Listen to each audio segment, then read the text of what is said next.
मी doctor Sachin Jhambare. आता मी Ganpati गौरीचा video टाकला होता आणि लक्ष्मीच्या गाठी कशा घ्यायच्या हे सुद्धा टाकला होता. तर काय कायचे मला फोन आले की काय काय एवढा विचित्र आपल्या इथं रूढी पडल्यात आणि कसं काय. मला खुलचट कल्पना म्हणतो मी यांना, किंवा खुलचट काहीतरी माहिती किंवा अर्धवट माहिती, शास्त्र काय सांगतं ह्याचा अभ्यास नाही करायचा, कुणाचं काय ऐकायचं आणि कुणी काही सांगतं. आता मला एक फोन आला की त्या ताईंचा फोन आला की त्या म्हटलं आम्हाला गणपती विसर्जन करायचं. त्यांनी शाडूच्या गणपतीचा मूर्ती केली होती. तर त्यांचा प्रश्न असा होता की गणपतीची घरातली सुद्धा मूर्ती जी आपण रेग्युलर पूजामध्ये असते त्यांनी त्या गणपती समोर ठेवली आणि त्या मला म्हटल्या की गणपती विसर्जन केल्यानंतर अक्षरशः म्हणजे चतुर्थीपर्यंत त्या मूर्तीला झाकून ठेवायचं. ही कुठली पद्धत झाली? हे कुठल्याही शास्त्रामध्ये नाही. या अशा चुकीच्या काही पद्धती करू नका. त्या म्हटल्या की गणपती विसर्जन केल्यानंतर त्यांनी देवघरातली पितळेची मूर्ती सुद्धा त्या गणपती तिथं ठेवली होती, जिथं गणपतीचं डेकोरेशन आपण हॉलमध्ये शक्यतो करतो त्या गणपती ठेवली होती. गणपती विसर्जन नंतर त्या पितळेच्या मूर्तीवरती झाकण ठेवायचं आणि चतुर्थीला ती उघडायची. हे असं काही नाही, हे शास्त्र नाही. कुठलाही देव झाकून ठेवायचा हे कुठल्याही शास्त्रामध्ये नाही. फक्त नवरात्रामध्ये देवी शिलांगण खेळून आल्यानंतर देवी फक्त निद्रेमध्ये जाते कोजागिरी पौर्णिमेपर्यंत. आपले बाकीचे देवाला झाकून ठेवायची पद्धत नाही. हे चुकीचं, हे करू नका. गणपती विघ्न हरताय, त्याला तुम्ही झाकून ठेवलं तो कसं तुमचं विघ्न दूर करल? तर हे अशा चुकीच्या पद्धती करू नका.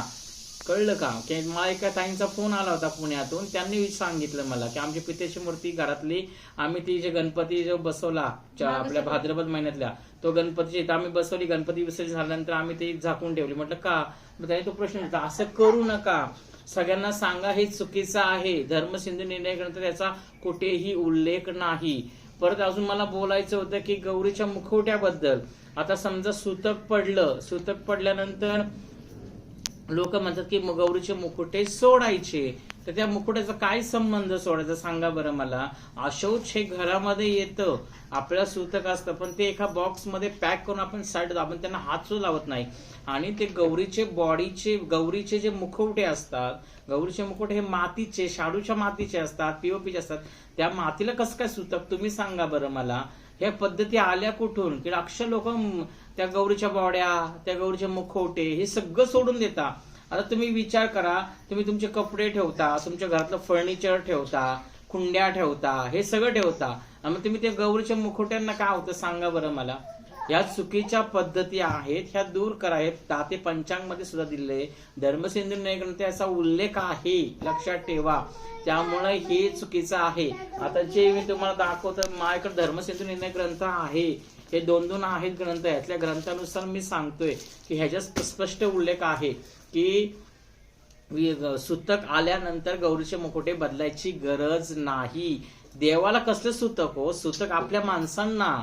आणि जी पद्धत आहे की गौरी, समजा गौरी बसवायची, समजा बाबा आमच्या घरातलं कोणतरी गेलं, आम्हाला सुतक आलेलं आहे, फक्त 1.25 महिन्याच्या आज जर गौरी गणपती येत असेल माणूस गेल्यानंतर, तर मग तुम्ही साध्या पाटावरती बसू शकता. पण त्याला तसं शास्त्रसंमत कुठंच नाहीये की तुम्ही पाटावरच बसवा. कारण की का? तर घरात दुःखाचं वातावरण असतं.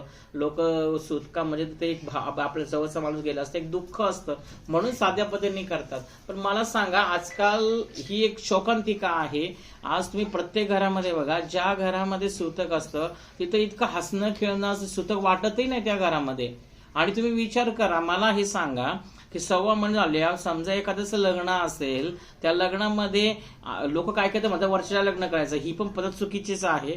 तुम्ही विचार करा, लग्नामध्ये चांगले चांगले साड्या घालतात, चांगले कपडे घालतात, मग त्या गौरीने काय केले? ही कुठली पद्धत सांग? लोक हॉटेलमध्ये जातात, जेवतात, खातात, सुतक ठीक आहे 1 महिनाभर ठीक आहे, नंतर सांगा ना तुम्ही सगळं चांगले खाताय पिताय, तुम्ही व्यवस्थित राहताय, तुम्ही करताय, मग त्या परमेश्वरांनी काय केलं? जो परमेश्वर भगवंत, गौरी ही वर्षातून एकदाच येते ना. आम्हाला सुतक आहे 4 महिने झाले, 5 महिने झाले, आम्हाला सुतक पडलं, मग आम्ही साध्या, हे कुठले? ह्याला कुठलंही शास्त्र संमत नाही. ह्याला कुठलाही धर्मसिंधू निर्णय ग्रंथाचा आधार नाही की बाबा सुतक पडले, आता सुतक आम्हाला महिन्यात झाला, 2 महिने झाले, 3 महिने झाले, आमचं कोणतरी गेले, आम्ही आता पाठव बसणार. ह्याला कुठलाही शास्त्र संमत नाही. स्वतः माणसं कपडे घालतात, स्वतः फिरतात, स्वतः चांगलं खातात, आम्हाला भगवंताला द्यायला काय झालं ते? ह्या अशा बऱ्याच कल्पना आपल्या महाराष्ट्रामध्ये, आपल्या समाजामध्ये एवढ्या रूढी बसल्यात ना, की ती रूढी एवढी बसली ना, की बाबा ना ह्याने हे सांगितलं आणि त्याने ते सांगितलं, शास्त्र खरं कोणाला माहीत नसतं आणि ह्याच्या त्याच्यावर सांगण्यावर आपण ह्या गोष्टी करतो. तर ह्या गोष्टी करू नका. अशा खूप गोष्टी आहेत. तुम्ही मला फोन करा, तुम्ही मला कमेंट करा की दादा आमच्याकडे ही अशी पद्धत आहे, ही शास्त्रानुसार खरी आहे का, ही बरोबर आहे का, हे मला विचारा. म्हणजे मी तुम्हाला तुमच्या शंकांचं निरसन करेल. म्हणजे तुम्हाला कळेल की बाबा खरं काय आणि धर्मसिंधू निर्णय ग्रंथ काय सांगतो, शास्त्र काय सांगतं. मला फोन करा, मला कमेंट करा. माझा नंबर आहे 99 22 42 03 47. आणि जर प्रत्यक्ष मला भेटायचं असेल तर मी अकोर्डीमध्ये असतो. अकोर्डी गावामध्ये सध्या मी अकोर्डी गावठाणमध्ये गुरुदेव नगर या ठिकाणी मी राहतो. तिथं माझं सेपरेट देवघर आहे, माझं ऑफिस आहे. तुम्हाला कोण न्यूमरोलॉजीप्रमाणे प्रिडिक्शन करायचे असतील, कोणाला पत्रिका जन्मपत्रिका काढायची असतील तर तसं तुम्ही सांगू शकता. कोणाच्या वास्तू बघायच्या असतील, वास्तूप्रमाणे काय दोष असेल त्याच्यावरती आपण निरसन करतो. तर ह्या नंबरवरती मला संपर्क साधू शकता. आणि मला ज्या तुम्हाला अडचणी असतील तर मला कमेंटमध्ये सांगा. आणि अशा चुकीच्या काय पद्धती असतील त्या मला सांगा की बाबा हे असं बरोबर आहे का. मग तुम्हाला मी सांगेल की धर्मसिंधू निर्णय ग्रंथात त्याचा उल्लेख आहे का, शास्त्र आपलं काय सांगतं. मला ह्या खुळचट ज्या कल्पना, ज्या प्रथा, ज्या रूढी बसल्या त्या बदलायच्यात. ते शास्त्रानुसार तुम्ही मागा. कुणाचं ऐकून पिढ्यानपिढ्या बसले तिथून कुठेतरी बदला, सुधार व्हायला पाहिजे, सुधारणा झाली पाहिजे. धन्यवाद.